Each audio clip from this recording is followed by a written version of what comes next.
John Coltrane, illustrates the mathematics of jazz, source, repository of scales and melodic patterns.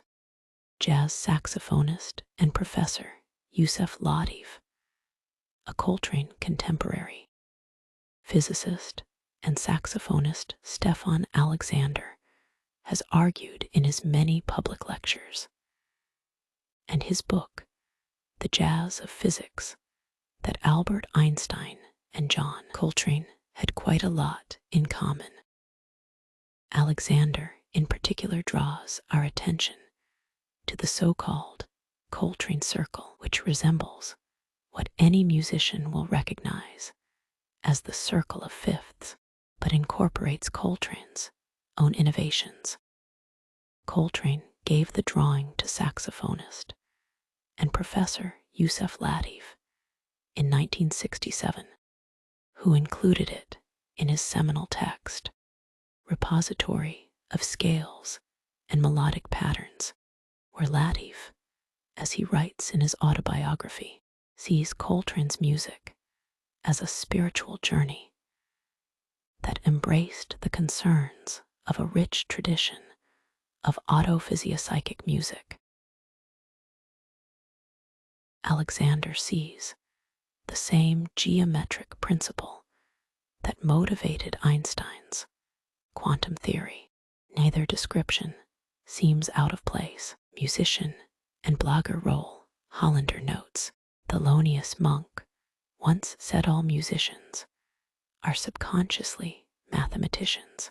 Musicians like John Coltrane, though, have been very much aware of the mathematics of music and consciously applied it to his works. Coltrane was also very much aware of Einstein's work and liked to talk about it frequently. Musician David Amram remembers the giant steps genius telling him he was trying to do something like that in music.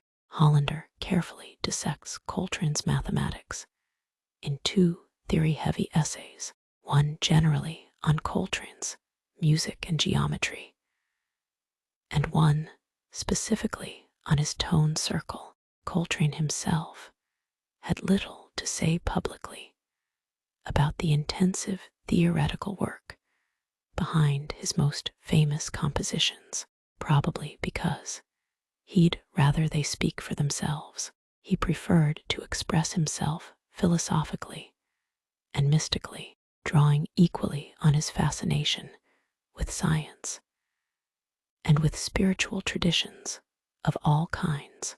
Coltrane's poetic way of speaking has left his musical interpreters with a wide variety of ways to look at his circle, as jazz musician Corey Mwamba discovered when he informally polled several other players on Facebook.